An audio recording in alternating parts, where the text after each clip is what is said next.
Great events create great brands, and it takes a village to put on an event that engages, excites, and connects audiences to your brand. And we're that village. I'm Alyssa. I'm Paulina. And I'm Rachel. And you're listening to Great Events, the podcast for all people interested in events and marketing. Hello, everyone. What is going on in the wide, wide world of events? I'm Rachel. I'm Paulina. And we'll be your hosts for today's Great Events podcast. Today, we are joined by a very, very dear friend and special guest, Miss Lisa Messina herself. We have had a long partnership with Lisa from her days at Caesars Entertainment and our partnership with Caesars Force Event Connect. But recently, Lisa Messina just became the new Chief Sales Officer at LVCVA. So we thought we'd have her on the podcast to talk about all the things that she is doing. Welcome, Lisa. Thank you. Thank you for having me. Oh, Lisa, before we get started, I'd love for you to introduce yourself and just a few things of where you are right now and give our listeners just a taste of you as a person, you as a professional, and what you recently just moved over to LVCVA for. Yes, absolutely. Well, I'm coming to you live from my office at the Las Vegas Convention Center. My office literally overlooks the convention center floor and the north and central halls. And so if you hear the buzz behind me, it's SEMA. SEMA is our number one citywide convention that takes place annually here in Las Vegas. So that's the buzz right behind me right now. But yes, I've been at this new job as the Chief Sales Officer at the LVCVA for about 2 months. Feels like 2 years already, 2 months. By the way, those would be 2 good years because it's been fast and furious, just a lot going on. But yes, this is the first time that the Las Vegas Convention and Visitors Authority has held and had a Chief Sales Officer job. So I was honored to be contacted by their recruiting firm at this opportunity. My Caesars family I was in love with and not quite ready to leave. I had only been there just going on 5 years and had so much more to accomplish. But this was a great opportunity to get the number one sales position, which was something that I personally was striving to accomplish in my career. It was the chance to represent the entire destination and not just the fabulous resorts of Caesars Entertainment. And you guys know me, you know I'm into girl power and women in leadership.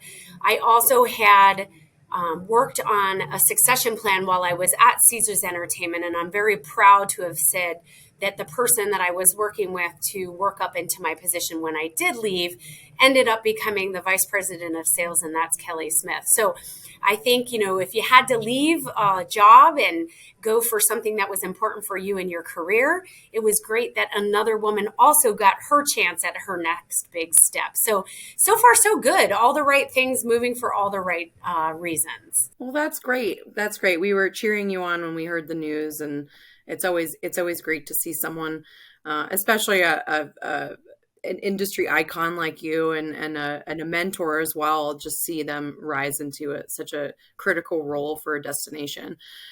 For those listeners, if they are living under a rock, tell them what LVCVA is and what it kind of means to be in a destination, just so that if they're in event marketing or not necessarily a planner, they can kind of learn from this. Absolutely. I mean, the layman's term for the LVCVA would be a destination marketing organization or a convention and visitors bureau. But Las Vegas is a little bit unique. We always are. The LVCVA stands for the Las Vegas Convention and Visitors Authority, and it is actually a governmental agency that was set up back in the 1950s with the number one mission of driving tourism in Southern Nevada. So our number one goal is to do every and anything to drive visitation, room nights, let customers know of all the 150,000 rooms that we have available here in the destination. Expose them to 15 million square feet of meeting space available in the destination. Share with them all the new things that have evolved over the years, like the opening of Allegiant Stadium and T-Mobile Arena and Area 15, which if you haven't seen is Las Vegas's take on a museum, and a very interactive one at that, but something that event profs can actually utilize for off-prem events and, unique and different experiences. So we really are trying to represent the community in all the things that are available to the general tourist and specific to my job, convention and meeting professionals. Yeah, I mean, you touched on some of these unique venues we know and love dearly. I mean, Rachel and I feel like we talk about the venues on a daily basis, but Allegiant Stadium, being one of the newer ones, has really afforded a unique opportunity from a corporate perspective, right? Hosting corporate meetings there in sort of this non-traditional environment, right? On the football field. So I feel like that's really exciting stuff. I mean, you have so many events coming through, the doors in Las Vegas. Can you just kind of read into our listeners the total number that you guys typically see on an annual basis, and, any kind of stats that stand out that are just wow factors for, those planners who are currently sourcing for events over the coming years? Absolutely. So we do close to 100,000 meetings and events per year. Now, let me just qualify that. That is like what your listeners think about as far as a meeting and an event. That doesn't include all of the entertainment. We do 80,000 marriage licenses a year, and then those people go off and have dinners and events and things like that. So just within the meetings, events, and convention side of the business, amongst all of our biggest brands in the destination, we're doing close to 100,000 meetings and events annually. So there's a lot going on here. I mean, on any given year, we have 55 million hotel room nights to fill, and this destination is running at north of 90% occupancy. So we're definitely that city that is 24/7. There's always something new, different to offer, and we welcome everybody from the individual traveler to the world's largest conventions like SEMA happening right now. So yeah, it is definitely a wow factor. There's no destination in the world that can offer that amount of room nights and, like I said, 15 million square feet of space. It's just wow, just based on those numbers. Yeah, that is super impressive. A longstanding reason why we love hosting our events in Las Vegas. You did touch on something that our listeners know. I'm a diehard Formula One fan, so I have to bring it up. You touched on these much larger entertainment style, events that take place. Obviously, with the news of the 2023 F1 race happening in Las Vegas, myself and I'm sure maybe one or two other listeners are dying to know, how is LVCVA involved in an effort like this? Obviously, it's going to be great practice for 2024 Super Bowl, but this is really one of those world stage opportunities that Vegas is obviously accustomed to, but I think from a sporting perspective, this is pretty unique, right? Yes, absolutely. In fact, we have the F1 launch party on Saturday night. Oh, It will be so at cool. Caesar's Palace. We've got the 4 teams representing. So depending on who your driver is, they're going to be on site on Saturday. And there's different programming happening around the strip, but specifically at Caesar's Palace. And then we've got a really fun kickoff with our local band, The Killers. So Mr. Brightside, Poolside, Caesar's Palace. I'm super excited.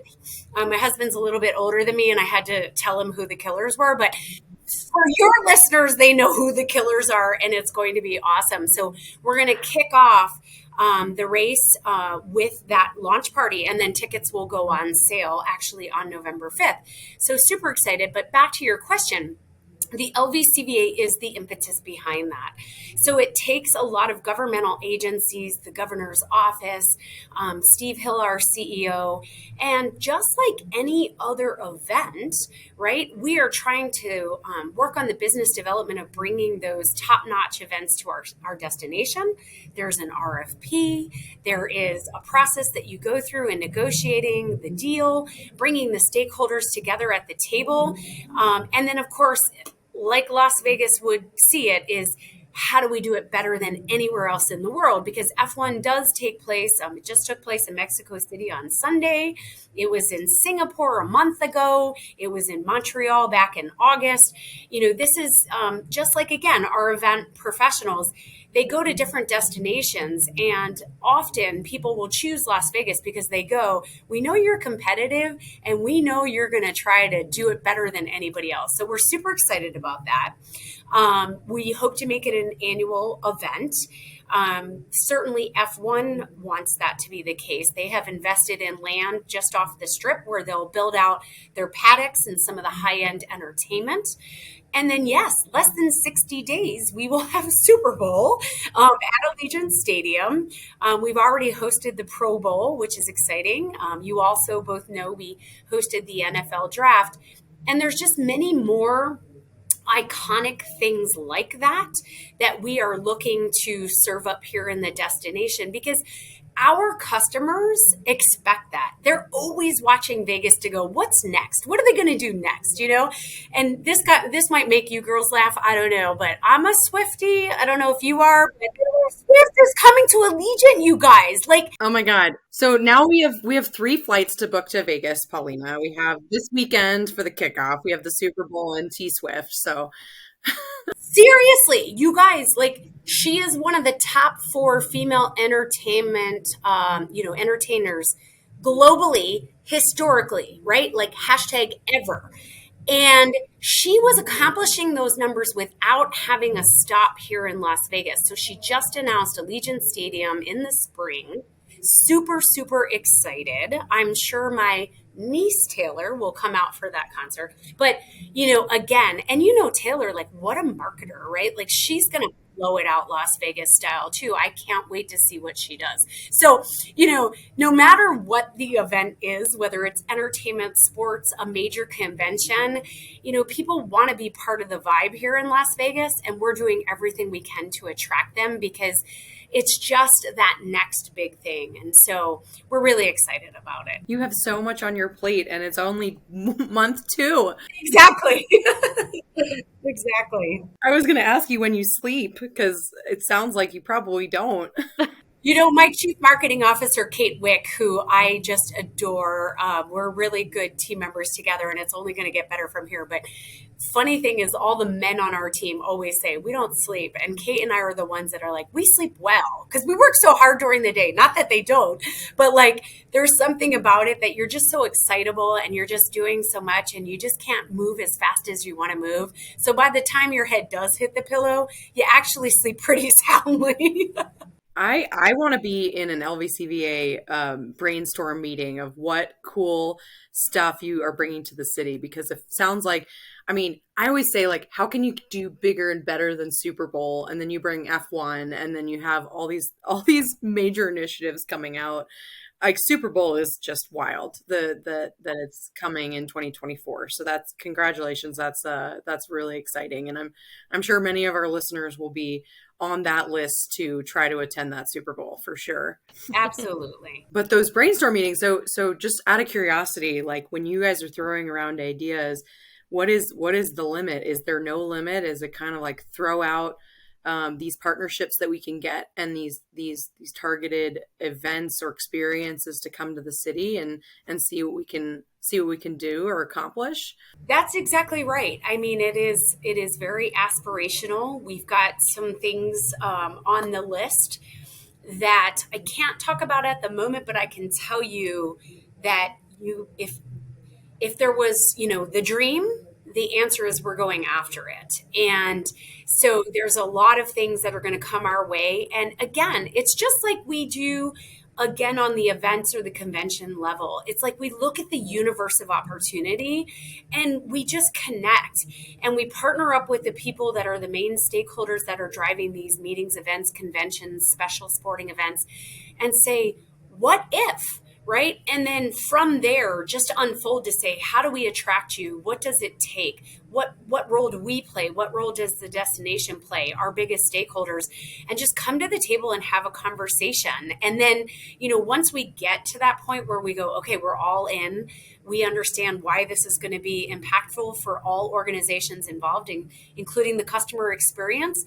It's like, okay, now what do we do to make it even more special? So it is honestly, Rachel, just dreaming it and saying, what if, and then getting the stakeholders to the table to talk it out and say, how do we accomplish this? So it's really cool to be part of it. And I really am just scratching the surface. The team that's been here, like Brian Yost and Steve Hill, Kate Wick, Lisa Motley, they're just amazing people that I've really enjoyed. If I had to leave an amazing group at Caesars Entertainment, I'm fortunate to be able to land in another amazing group of people that I get to work with every day. So it's exciting. Okay, I have to ask a selfish question Okay. for our listeners and for me as an event prof. How can we work with an organization like LVCVA to either tap into the great things that you all are working on, or if I'm sourcing for something and want to bring it to Vegas, or already, or like CVent Connect, we're already existing in partnership with Vegas. Maybe not our use case, but for other people listening, how can they activate with a destination that's more of a marketing firm? How does that work out? Can they reach out to you directly to help, or put them in touch with certain organizations? How does that partnership work? Absolutely. So I have two different teams that can support your listeners. I have one team that is specifically focused on the convention campus because we own our convention center. So we have salespeople just like a hotel would have salespeople for their meeting space. So if you're looking at one of those bigger, you need 3 million square feet of space and hundreds of thousands of rooms, we can help from that standpoint with one team. And then I have a different team that will help you activate in the destination. And so you can go to our website, lvcva.com, click on meetings and events, and you'll see those teams outlined there. You can contact any one of us, and we'd be happy to learn more about what you're trying to achieve and then guide you to, what is the right connection for you in the city? What's the right brand? What's the right location? A lot of people think about the Strip, but they don't know that we have this really cool downtown area. We have amazing assets, 1 block, 5 blocks off the Strip. So depending on what experience you're looking for, we can help you with that. And then we can also save you time from the standpoint of when you are looking for those spectacular wow moments for your attendees. You want to do something at Allegiant. We'll get you in touch with the team there that's run by Samantha Johnson that'll help you activate. She's got so many unique things. So don't think, I don't have 65,000 people, I couldn't use Allegiant. Not true. She's got amazing spaces for 50 to 250. Same thing with Kelly over at Area 15. You can buy out the whole place if you've got 6,000 to 10,000 people. You want an experience for 10 to 50? She has that available too. So the LVCVA can learn a little bit more, save you some time from trying to idea generate, trying to think about budgets, trying to think about where do I belong, and not thinking you belong. Like that's a big misnomer. People think, because I'm smaller, maybe Las Vegas isn't for me. Not at all. That just allows us to open up even more opportunity for you when you're a smaller group. So give us a call. Let us learn more about what you're trying to accomplish, how many people, etc. And we'll guide you and save you some time in connecting you with the right venues and organizations that'll give you that experience that you're looking for in Las Vegas. Just to add another to-do on your to-do list, of course. I love it though. It's the hospitality way, right? It is. How can we help you accomplish going to the moon and back? I love it. Absolutely. I love it. So I want to shift gears a little bit, and we can of course talk about Vegas till we're blue in the face because we're all big Vegas fans. But I wanted to shift to women in leadership. I know that this has been a huge passion of yours throughout your career, and you're huge supporter of MPI and that women's group as well as at the organizations that you're currently at and helping lift those up around you. You and I have kindred spirits, and Paulina is kind of the same as, I never say when I'm leading a conversation, I never say I say we. We try to give airtime to folks that don't necessarily get the seat at the table And so I'm getting to a question, I promise. I just think that, this topic is passionate for me too. And it's been a huge part of your career. I would love to just hear your thoughts on women in leadership, just from within your own career, but also how you've helped mentor others throughout, throughout your career, and just generally talk about it, and anything you have planned for LVCVA in terms of women in leadership. I think the number one thing I would kick off with is, you used the word icon when we started this podcast, and that makes me humble and like crawl under the desk a little bit, because that is a very large word, and thank you for saying it.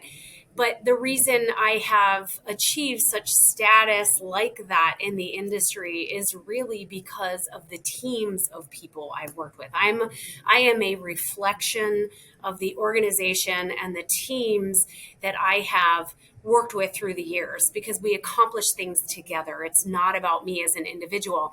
I just happen to get a little FaceTime and get a little bit of recognition tied, mostly because of the positions I've held and things like that. And so I look at that and I'm humbled by that. I'm honored by that. And I realize that there's armies of people on the teams, in the organizations, whether customer side or on the supplier side, that just never get that recognition. And so I've worked really hard in my career to try to promote that to the best of my ability. When I was at Caesars, as a great example, is, my team was built on 14 amazing leaders. I happen to have the title of vice president. Michael Massari had the title of chief sales officer, but we had 14 directors who were powering the Caesars brand day in and day out. And so when it came time to be able to jump up on stage and welcome a group like Cvent Connect, if I got an opportunity to speak in a leadership forum like I did at MPI WEC, it wasn't just about me. I was looking for areas of opportunity to elevate other leaders on my team, and specifically women, so that they would get that same recognition that they deserved. And so a great example was last year we were hosting World Education Congress at Caesars Forum, and I had a personal reason why I had to hop a flight and go to Chicago. And I was supposed to be on a leadership panel with Chandra Allison and Stephanie Glanzer. And you know what? There was no greater feeling than to be able to look at my team of professionals and go, Rebecca DeLuca, you're up. I gotta go. And I never worried about her. Nobody else worried about her taking the stage. She felt comfortable and ready to do it, and she knocked it out of the park. And so that's like a basic example of saying, there are women everywhere in our organizations that just because they don't get a magazine cover or a podcast or something like that doesn't mean they're not doing spectacular work. And so anything I can do to provide the stage that people have provided for me is what I'm trying to accomplish, because there's a lot of talented people out there and nobody does it alone. We all do it in the power of groups and teams. That's so great. And that's great to hear that that will continue to be your passion, whether it's at the association level or within your current organization. I think women in leadership should be more of a daily mantra than something that is just a panel at a random conference. So, living it within your daily day-to-day responsibilities, I think, is really crucial. So I have to ask a follow-up question for anyone entering the hospitality field in their career. Any advice for, and it could be for anybody. It doesn't have to just be for, women entering the field, because it could be anybody within a diverse field trying to get the stage or trying to just grow and learn. Any advice for anybody entering into the hospitality space, industry, events industry, whatever it is? I have two thoughts that I like to recommend. One is diversity is key. I have been very intentional in my career in moving to different cities, taking on different market segments, supporting different types of organizations. I've been on the customer side, now the destination side, as well as the hotel brand side and gaming. I have sold luxurious hotels. I've sold focus service hotels. That diversity has provided me a lens to do two things. One is to hold a job like I do today, where I support all types of brands, venues, big boxes, smaller assets, and understand what their needs are so that I can better deliver on those needs. That's one. Two is being where I sit in my career today, I have no regrets. I've really done a multitude of things that allows me to sit here with a big birthday around the corner, and be proud of what I've accomplished, but also no regrets, like really cool things I've experienced. I have lived in 16 different cities. I have a crazy license plate collection. There's probably states out there looking for me, but I kept them as a souvenir of where I've been and a memory, you know. So I definitely say diversity is king, being able to work in different organizations, cities, culturally different types of companies and organizations. That just makes you a better leader as you work your way through your career. The second thing I would say is don't be afraid. Ask questions. Call on anybody. You know, even at this stage of the game, there are people that I go, gosh, I'd really be interested in what they have to say or share. And I don't hesitate to go on to LinkedIn and reach out to people and say, you know what, I would really love to connect with you. I'm sure you are so busy. I'm not trying to sell you anything. I just would love to know from your lens, like what you're dealing with or what you would recommend in this space. You might, you know, your listeners might say, sure, Lisa, that's easy for you. You have a title, et cetera, so on. I've been doing that my entire career. Some of my deepest relationships and mentors have come because I took a chance and I reached out with the mindset, don't be afraid. If there's somebody out there that you might think has something important to share, a solid learning for you, the worst that could happen is that they just don't respond to you. Nobody's going to be mean. Like nobody's going to, who the heck are you to call me, you know, whatever. I have found more often than not that people want to share their stories. And often I heard, that was very courageous of you to reach out, and I'm happy to speak with you. And so I welcome that as a possible mentor for somebody out there, is just like, don't be afraid to reach out and ask the questions and try to connect with somebody that you feel there might be a learning or a value there, you know? So that has had very high value and benefit for me personally.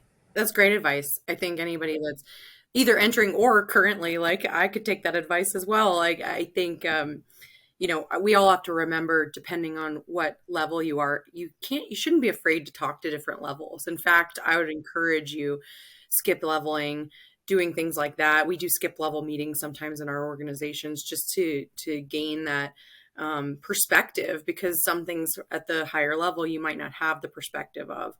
The other word I would use, you know, sometimes mentor, that word sometimes gets tired.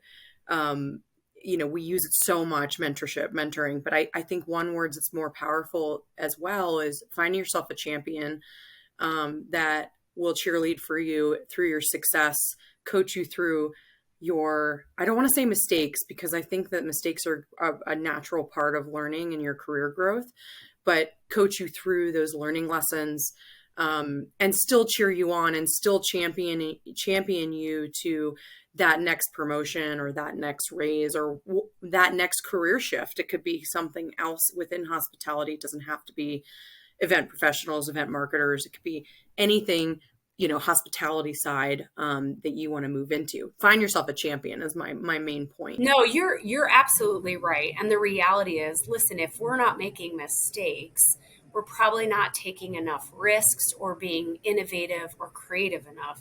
So there is nothing wrong with making mistakes. And one thing I will say on the female leadership topic in particular is just don't make it part of your highlight reel.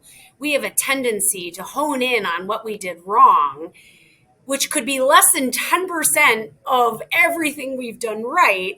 And yet women, we just like, oh my God, if only no, put it aside. You know, the only one that produces your highlight reel is you. So if there's something you want to cut, call the producer, AKA you, and just cut it out. Learn from it and move on, because it'll just bog you down from being the innovative, creative person that you are meant to be. I am obsessed with that. I mean, speaking of, you know, creating your own highlight reel and, telling authentic stories. I feel like I'm curious to know how you, identify a career defining moment, or was there a career defining event or speaking opportunity, or maybe it was just an interactive moment with your champion or your mentor or mentee that I think could be really interesting for our listeners to hear today. Well, I think honestly, one of my biggest champions was Michael Massari, which is really cool because when we talk about women in leadership, we tend to think that that leadership and champion has to come from another female. And Mike, married man with two almost 20-something-year-old daughters, there's people like him out there that want women to succeed because he looks at you and says, how do I want my daughter treated? How do I want my wife treated? Right. And so, I came into Caesars Entertainment and Mike was that person. Like, I've hired you based on your experience and your talent. Now go get it. Right. And he, even though he was the chief sales officer, he did his part to remove obstacles and impediments to me being able to accomplish my job, but then gave me that space to be autonomous, to run the sales division. I had guardrails, of course, every organization does, but I understood what the goals and objectives were. He was there if I needed to call on him or even if to vent. We used to have our conversations. I call them talk me off the ledge moments. I would call him and he inevitably would be traveling and I'd be like, are you driving? Do you mind if I take 5 minutes? I need you to talk me off the ledge, And so those were those moments. And so I look at somebody like that I got to work for, who put me in a position that made this chief sales officer job an opportunity for me.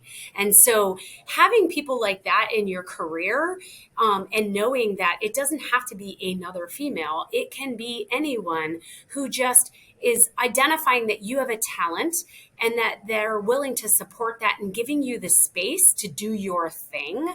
And that they're also there as a champion and a safety net should you need to fall, should you need to, again, talk yourself off the ledge or whatever that looks like. And so Mike was a big proponent for me for that. And I really have him to thank because I don't know that this opportunity at the LVCVA would have shown itself to the extent that it did if it weren't for how he allowed me to run sales at Caesars Entertainment. So I'm very thankful for that. I will second that comment about your mentor or champion can be anyone.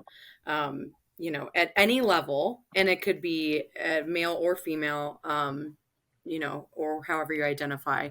It can be all walks of life.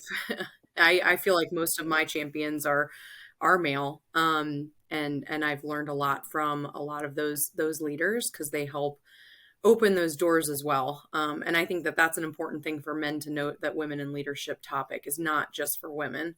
It's for everyone. It's for anybody who understands the value of diversity and wants to win.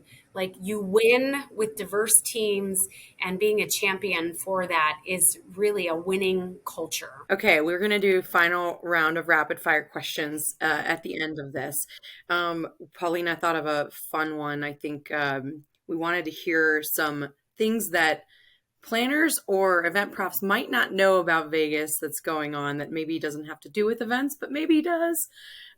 So anything you want to note about what's going on in Vegas that's a little unique? So I've got two fun facts that I don't know that a lot of people think about, and it impacts you whether you're an individual leisure traveler here in Las Vegas or whether you're coming for a major meeting, event, a convention. So we have two things going on in the destination. When we think about the customer experience when you come to Las Vegas, we think about our infrastructure. We think about the experience in getting around the city. One of the biggest values we've always had in Las Vegas is, you can land and be at your strip hotel in 15 to 20 minutes and get your event, meeting, your weekend started, whatever you're here to do.